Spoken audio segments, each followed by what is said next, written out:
Try not to destroy this whole thing. Can you hear me? All right. So first, quick note, the filmmaker who I'm talking about, her name, I think, is pronounced Lee Yaniak. It's Janiak, but I'm actually not really fine exactly how to say her last name, so sorry. If he does have any objections to how I'm pronouncing her name, please tell me right now. Okay. So, alright, so let's dive in. Lee Yaniak's Honeymoon from 2014 is a horror film that devotes as much time to the disintegration of a new marriage as it does to explicitly horror-coded conventions and themes. At its most basic level, Honeymoon brings home the invasion of the body snatchers narrative. What if the person you married turned out to be a complete stranger and, worse, not even human? Beyond that, the film offers an opportunity to pose a long-asked question among film scholars in a new light. What can horror tell us about gender politics? In recent years, new factors have entered into play, most importantly, the gradually increasing number of women filmmakers working in the horror genre. In this talk, I will use Honeymoon to reframe the question as follows. Why is horror significant to women? And what can horror films directed by women tell us about gender politics? I argue that the film engages in female body-oriented knowledge, an awareness, in other words, that bypasses the need for linguistic rationality, but that ought to be accepted on its own terms. Furthermore, I will demonstrate that the role of the male character in Honeymoon is crucial to enabling the triumph of this sensory language of understanding located and expressed, particularly in the female body. So I'll first outline the plot of Honeymoon, spoiler alerts. The film opens with an excerpt from Bea and Paul's wedding video intercut with tracking shots of their drive to the secluded lake where they will spend their honeymoon. At the lake house, everything seems to be going well, but the first night they're there, it becomes clear that something strange is happening unbeknownst to them. While they sleep, a bizarre orb light pulses through their bedroom. The following day, they stay at the Soul restaurant nearby, and Bea realizes the owner is Will, her childhood friend. As they talk, his wife Anna emerges from the back room, visibly disoriented, which causes Paul to suspect that Will abuses her. That night, Bea goes missing from their bed. Paul eventually finds her in the woods, naked and confused. In the ensuing days, Bea begins to say strange things, forgets her name, refuses sex, and struggles to perform simple tasks. When he confronts her, she refuses to tell him anything, but he notices that her body is also undergoing changes. She develops dark, vein-like marks on her inner thighs. Near the end of the film, Paul helps Bea give birth to a root-colored, worm-like organism, and finally she tells him what happened. She was raped in the woods by dark-bodied creatures that left something inside her and now control her physically and mentally. She tells Paul that she must protect him. Her solution is to hide him in the lake, where he inevitably drowns. The film closes with Bea watching their wedding video, her face covered in spiderweb-like ooze, until the pulsing orb returns and she rises to join Annie outside. Shots of the two women walking towards shadowy figures in the woods are intercut with the couple's wedding video playing back at the cabin, closing with Bea's whisper from the video, "Before I was alone and now I'm not." In the original video shown at the beginning of the film, she whispers this line before Paul adoringly calls her Honeybee, his nickname for her. However, in the final scene, the line is extracted from its linear context and, by default, associated with the community that adopted her.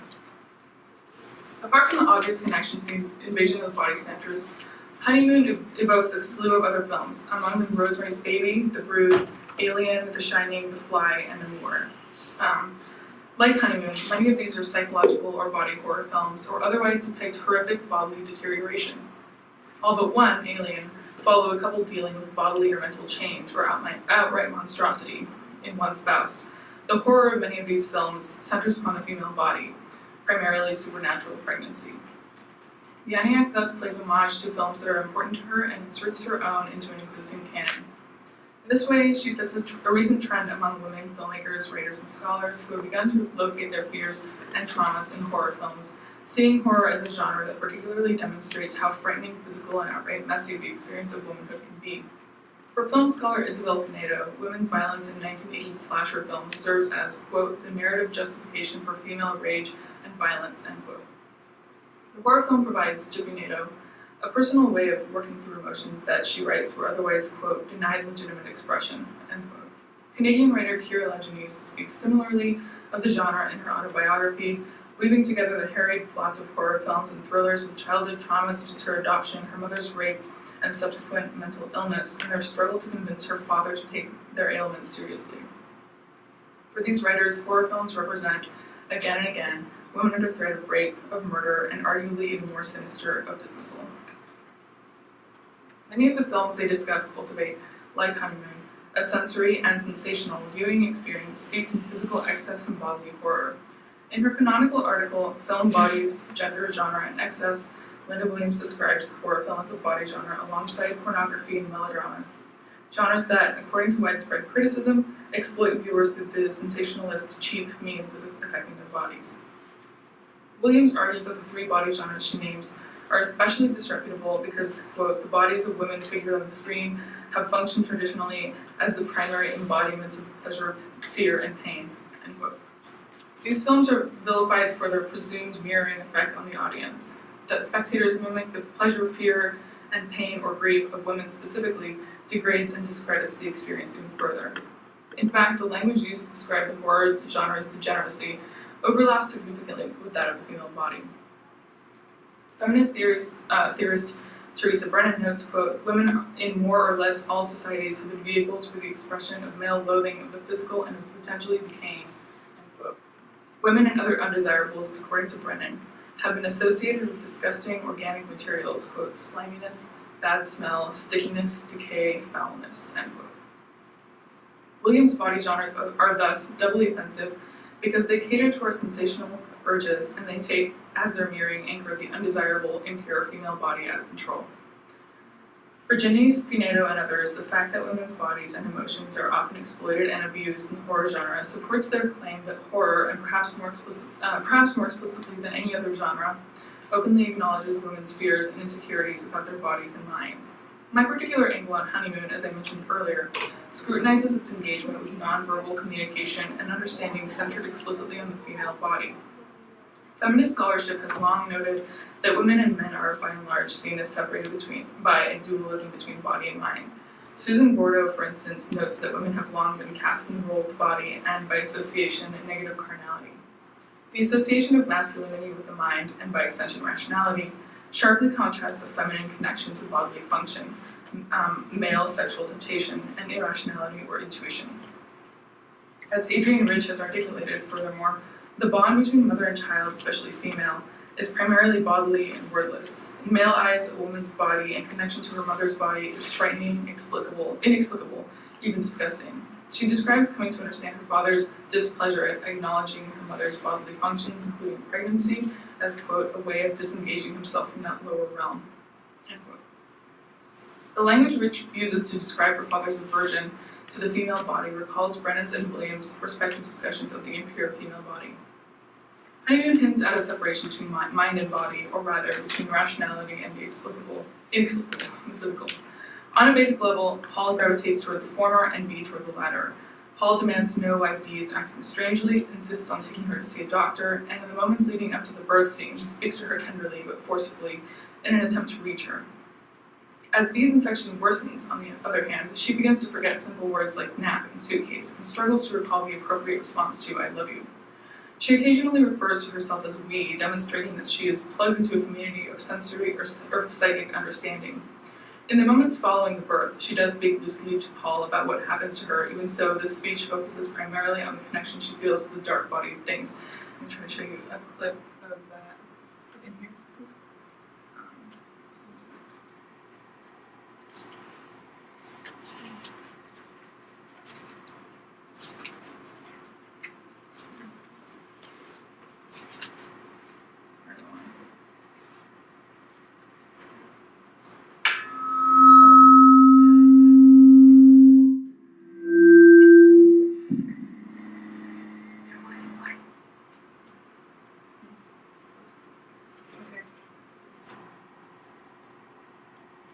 I could only see their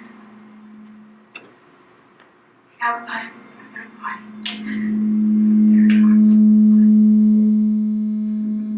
I'm actually just going to play it and say what she's saying over what she's saying.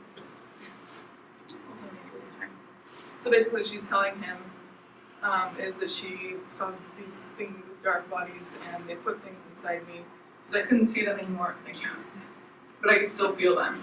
I can still feel them inside. They're with me, and I know what they know, and I know what they want, and I know what I'm supposed to do.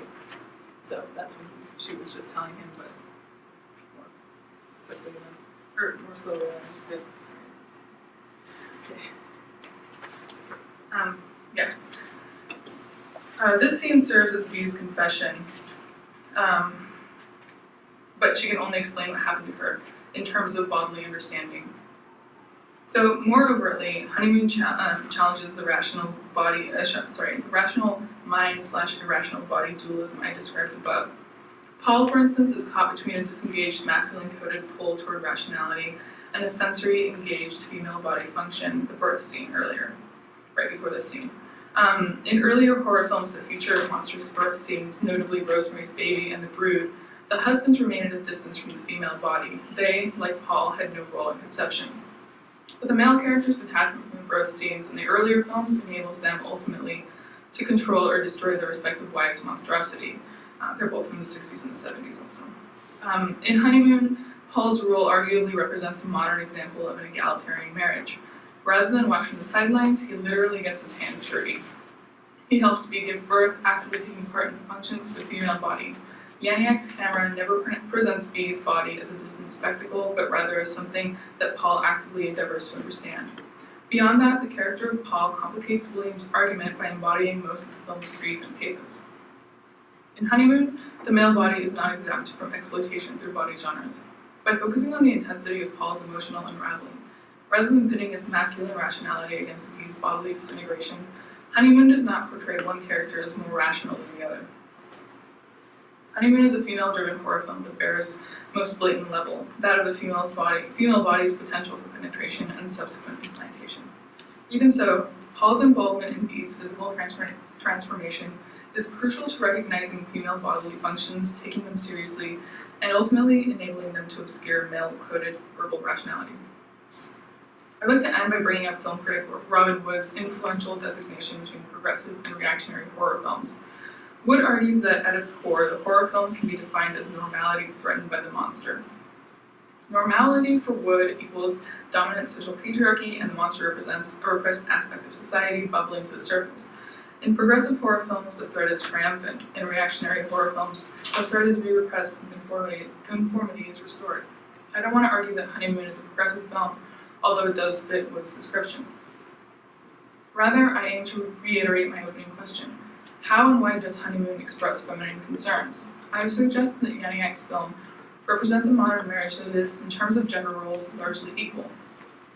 Paul is not disengaged from Bee's body as his earlier horror film counterparts are to their respective spouses.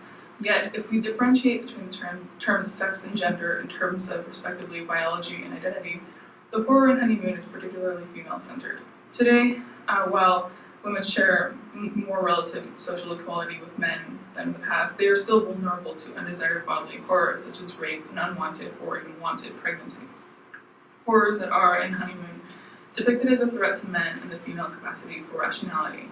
But if female bodily function is not re-repressed in the film's close, it is due in part to Paul's role in enabling its triumph, and along those lines, taking female bodily experience seriously on its own terms. Ultimately, Honeymoon demonstrates the fraught relationship that women have to their bodies and to the horror genre at large. The film's complexity emerges in its simultaneous depiction of female monstrosity and its powerful acknowledgement of explicitly feminine, non-verbal bodily comprehension and communication.